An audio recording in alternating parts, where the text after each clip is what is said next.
Caffeine اور سر درد کا تعلق بڑا دلچسپ ہے۔ کبھی لگتا ہے یہ درد کا بہترین علاج ہے اور کبھی کبھی تو لگتا ہے کہ یہی سارے درد کی جڑ ہے۔ تو آخر معاملہ ہے کیا؟ دوست یا دشمن؟ چلیں آج اسی گتھی کو سلجھاتے ہیں۔ اکثر لوگوں کے ساتھ ایسا ہوتا ہے کہ صبح آنکھ کھلتی ہے تو سر میں درد ہو رہا ہوتا ہے اور پہلا خیال آتا ہے کہ بس ایک کپ کافی مل جائے۔ لیکن سوال یہ ہے کہ کیا وہ کافی واقعی مدد کرے گی یا کہیں مسئلہ اور بڑھا تو نہیں دے گی؟ اور یہ سمجھنا اس لیے بھی ضروری ہے کیونکہ کیفین ہماری زندگیوں کا ایک بہت بڑا حصہ ہے۔ پورے دنیا میں تقریباً 80% لوگ روزانہ کسی نہ کسی شکل میں کیفین لیتے ہیں۔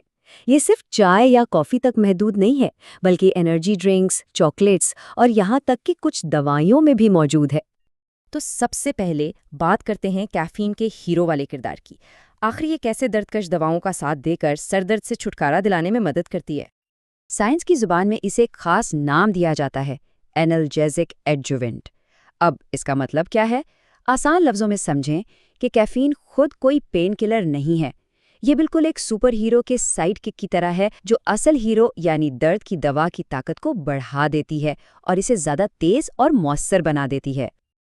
اور یہ کوئی معمولی اضافہ نہیں ہے۔ ریسرچ بتاتی ہے کہ کیفین عام پین کلرز جیسے پیراسیٹامول یا آئیبوپروفن کے اثر کو تقریباً 40% تک بڑھا سکتی ہے۔ مطلب یہ ایک بہت بڑا فرق پیدا کرتی ہے۔ اور حیرانی کی بات تو یہ ہے کہ بہت سے لوگ دوائیوں کے ذریعے کیفین لے رہے ہوتے ہیں اور انہیں شاید اندازہ بھی نہیں ہوتا۔ مثال کے طور پر ایکسیڈنٹ مائیگرین کی صرف 2 گولیوں میں 130 ملی گرام کیفین ہوتی ہے۔ یہ تقریباً ایک بڑے کپ کافی کے برابر ہے۔ اچھا، تو کیفین کام کیسے کرتی ہے یہ سمجھنے کے لیے پہلے یہ جاننا ضروری ہے کہ سر درد کی عام قسمیں کون سی ہیں، کیونکہ ان کا فرق جاننا صحیح علاج کے لیے بہت اہم ہے۔ 2 سب سے عام قسمیں ہیں۔ ایک ہے مائیگرین، جسے آدھے سر کا درد بھی کہتے ہیں۔ یہ اکثر سر کے ایک حصے میں ہوتا ہے اور اس میں ٹیسیں اٹھتی ہیں۔ دوسری طرف ہے ٹینشن ہیڈ ایک، جو ایسا محسوس ہوتا ہے جیسے سر کے گرد کوئی پٹی کسی ہوئی ہو، اور یہ درد عموماً ہلکا ہوتا ہے۔ تو خلاصہ یہ ہوا کہ کیفین پین کلرز کو زیادہ طاقتور بنا کر ایک بہترین مددگار ثابت ہوتی ہے۔ یہ تو ہو گئی کہانی کا ایک روشن پہلو، لیکن جیسا کہ ہم جانتے ہیں ہر کہانی کا ایک دوسرا رخ بھی ہوتا ہے۔ اب آتے ہیں کہانی کے دوسرے اور کچھ تاریک رخ کی طرف۔ وہی کیفین جو ہیرو بن کر درد سے لڑ رہی تھی، کیسے ایک ویلن بن کر خود سر درد کی وجہ بن سکتی ہے؟ اس کے پیچھے ہے ایک چیز جسے کہتے ہیں ری باؤنڈ ایفیکٹ۔ کلیولینڈ کلینک کی ایک بات یہاں بالکل فٹ بیٹھتی ہے کہ جب سر درد کا علاج بہت زیادہ دواؤں سے کیا جائے تو یہ خود مزید سر درد کا سبب بنتا ہے۔ یہ ایک ایسا چکر ہے جس میں لوگ اکثر پھنس جاتے ہیں۔ ڈاکٹرز اسے میڈیکیشن اوور یوز ہیڈ ایک یا MOH کہتے ہیں۔ مطلب بہت سادہ ہے، جس دوا سے درد کا علاج ہو رہا تھا وہی دوا مزید درد کی وجہ بننے لگتی ہے۔